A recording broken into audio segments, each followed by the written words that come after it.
Hey folks, it's your buddy Mike Messier, One Pro Wrestling and Sports Fan YouTube channel.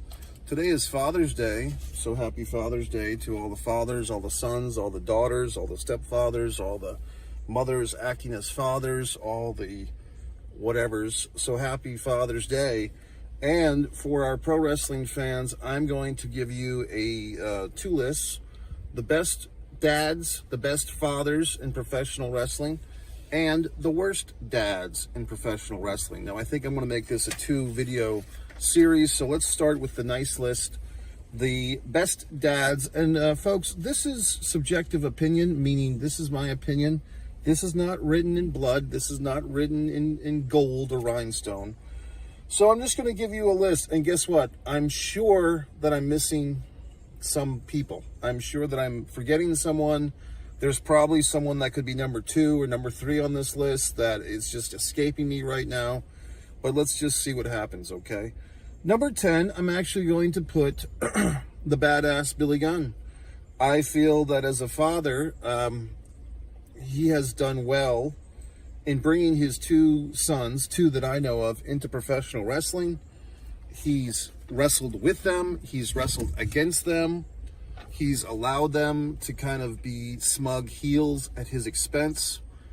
And, I mean, it is kind of interesting and somewhat humorous that he's in better shape than his sons and most of the contemporaries there that he's wrestling with. But that's a testimony to Billy Gunn's physical fitness and so forth. I should have, and I will now, say, what are the criterion? What's the criteria for these lists? For the best lists, I'm thinking the actual, if the father is a wrestler himself, and there will be a few that aren't, but if the father was a wrestler, his contributions to wrestling, the amount of children, not just sons, but daughters are included, the amount of children that were professional wrestlers or involved in wrestling, the contributions that the children of the wrestler or of the father made, like the contributions of the kids, the contributions of the father himself.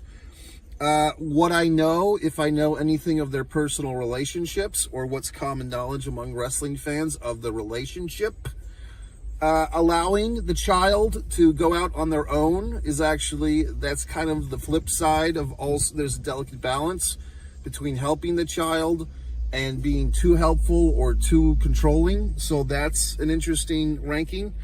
Trying to think what else. Knowing when to kind of go off into the sunset and let the child do their own thing. So all these characteristics. So that's why Billy Gunn gets in on this list. His sons have not accomplished a whole lot. They've had some tag team champions and so forth. They're in AEW and so forth. But I think just the fact that Billy Gunn is kind of like allowing these 2 kids to grow into their own, but he's not overwhelming them, but he is helping them. So there you go.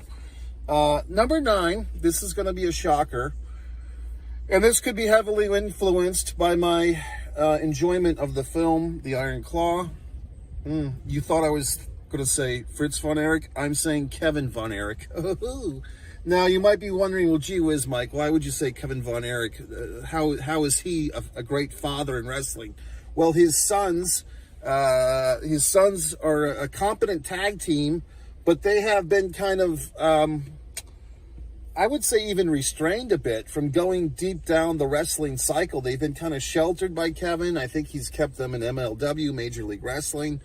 I don't want to say they're part-time wrestlers, but they haven't gone gonzo with it. And I think that's because Kevin, I know that, in the movie they talk about the Von Erich curse. I kind of feel like Kevin might actually believe in that even now, because I feel like he's kind of sheltering his sons from the storms of professional wrestling, and he's allowing them to wrestle, but he's not, when I say they're fully grown adults at this point, so they can do whatever the hell they want. But unless these guys step up the ante with their careers, I think they're going to be kind of where they're at. They're kind of like, really competent, good shape tag team, but they're not like chasing the gold anywhere, it seems. And I just feel like Kevin, also, he gets points for just surviving, quite honestly. And maybe I'm being too influenced by the movie The Iron Claw, but I think Kevin really is the hero of that tragedy, the tragic family, because he's the one that did not succumb to the suicidal thoughts. He's the one that lived.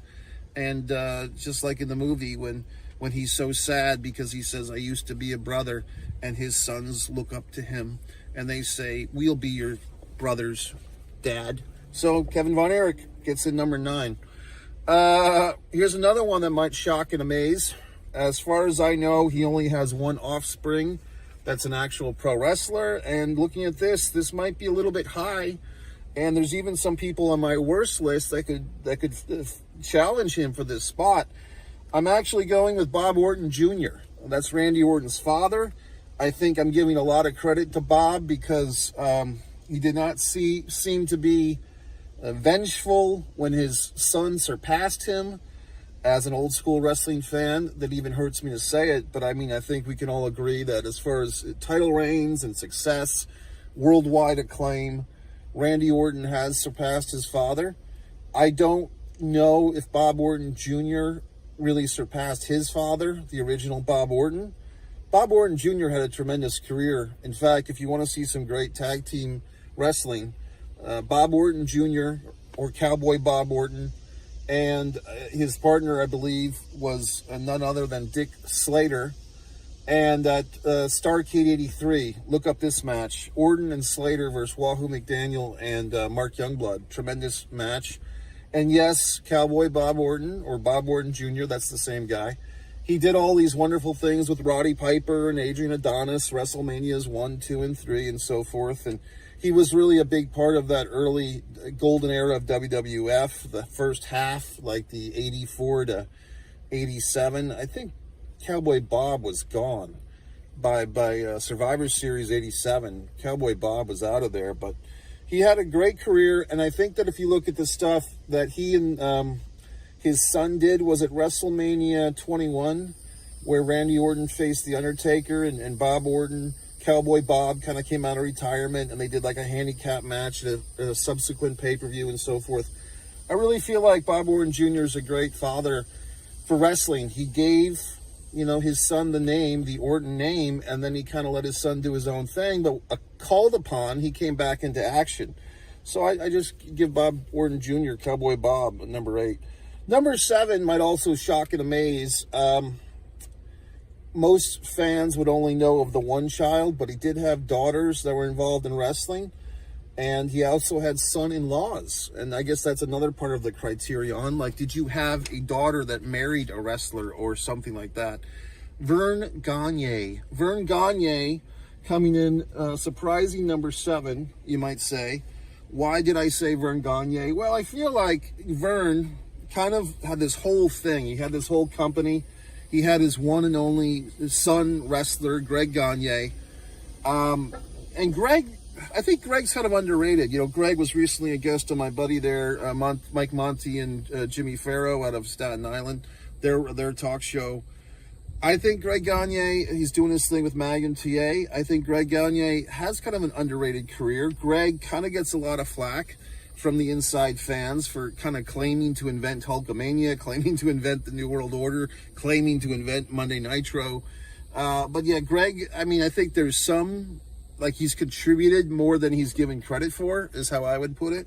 But I do feel like Greg had a great career, and I think Verne, with these impeccable standards, of amateur wrestling, the AWA, all these things, I think Greg really did his part, okay? Also an early Remco action figure, Greg Gagne, can't take that away from him. Now, we have heard about these stories of Verne Gagne wanting one of his daughters to marry Hulk Hogan. That might have kept Hogan in the AWA. If Hogan, Hogan, who knows? He might have been happier had he had married the daughter of Verne Gagne. His eventual marriage to Linda did not turn out so well. I'm just going to make myself smell nice. And I just feel like Verne Gagne is number 7. Number 6 might shock and amaze. This is kind of a thing where I guess I can squiddle fuck him in there because I did that for number 5. So I will squiddle fuck. I'll call it an audible. I will give a group nomination to Blackjack Mulligan and Mike Rotunda. At number 6, they are of the same lineage.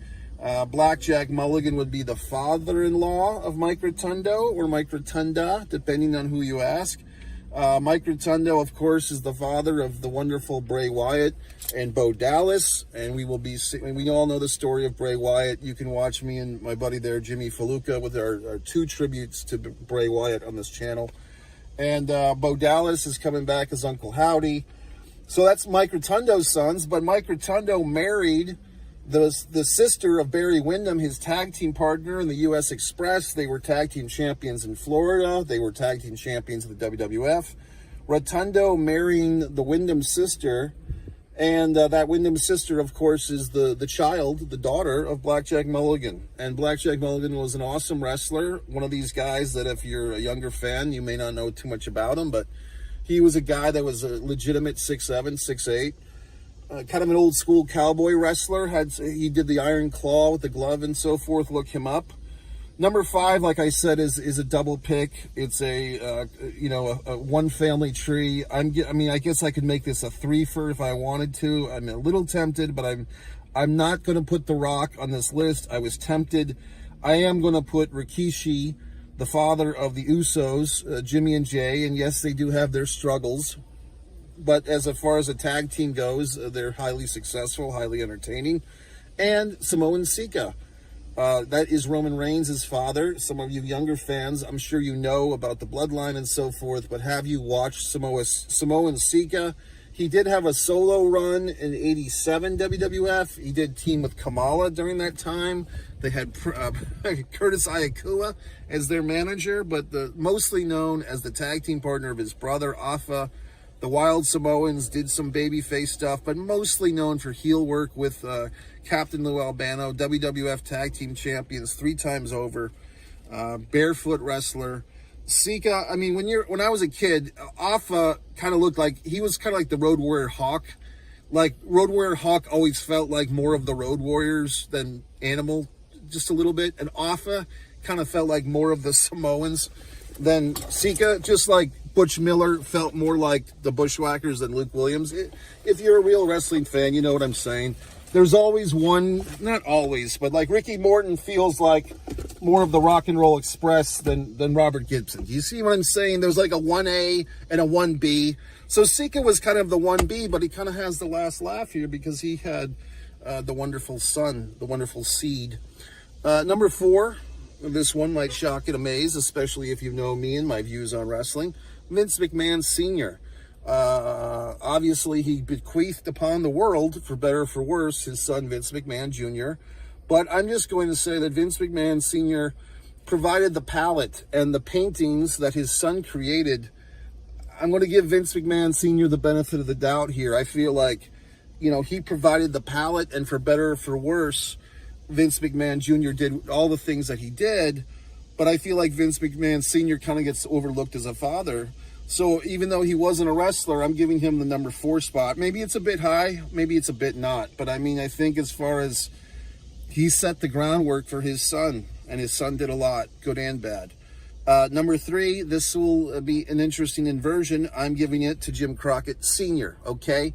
Look at what I just said for Vince McMahon Sr., but now you take the NWA, the National Wrestling Alliance, Jim Crockett Sr., the Jim Crockett Sr. Memorial Cup was named after this gentleman. He gave us David Crockett, who was a wrestler briefly, became a commentator, some of the behind-the-scenes people, Jackie Crockett, but most importantly, perhaps, Jim Crockett Jr., who really took that Mid-Atlantic Wrestling into JCP era, eventually bought out the UWF and so forth, and for years was the top competition to the WWF before selling the promotion, once again, for better or for worse, to Ted Turner. I'm looking for something. For Christ's sakes. Number 2, once again, for you young fans, you may not appreciate this. I'm going to say Dory Funk Sr. Now, who is Dory Funk Sr.? He is the father of Terry Funk. He is the father of Dory Funk Jr. And so, although he never won a world singles title himself, kind of similar in that story of Fritz von Erich, Dory Funk Jr. raised not 1 but 2 sons that won world championships. Dory Funk Jr. was said to be a real badass, a real tough guy, and I'm giving Dory Funk Sr. Basically, I've never really gotten to see his wrestling work, to tell you the truth. I'd like to, but his sons were so proficient. Dory, for those that don't know, trained a lot of your favorite wrestlers. A lot of, like, I think Kurt Angle got some training early on from Dory Jr., but Dory Funk Sr. gets the number 2. And you might be shocked and amazed, fans. Like I said, look at this list. I had to cross out names, put names. Stu Hart, number 1 on my list is Stu Hart. Bret Hart, Owen Hart, the other Harts, all these Harts, you know what I mean? He had, what, 5 wrestling sons, Jim the Anvil Neidhart, a wrestling son-in-law, the British Bulldog, a wrestling son-in-law. I don't think the Dynamite Kid ever married a Hart sister. I could be wrong on that. But I feel like Stu Hart and all the wrestlers that he trained, all the wrestlers that came through the dungeon, came through Calgary Stampede, Bad News Brown, I believe Brian Pillman, the original Brian Pillman, came through. Interesting, Brian Pillman didn't make either one of my lists, good or bad. Just kind of, you know, unfortunately he wasn't there for his son because he was deceased, Brian Pillman. But basically, Stu Hart, I'm giving the number 1. I really feel like he is what you call a patriarch. Those wonderful stories we hear of him making the eggs and, like, taking the fucking egg handle thing, the thing you flip the eggs, and then, like, flipping the cat litter shit in the cat box. I mean, how can you beat that? The bears underneath the Stu family fucking deck, all these absurdly humorous, entertaining stories all come from the Hart family. So my number 1 pick for the number 1 dad is good old-fashioned Stu Hart. Okay, fans, I'm going to go see a film, and I will come back and do the worst dads list. Happy Father's Day once again to all the fathers, the sons, the daughters, the stepfathers, the mothers acting as fathers, and everything else.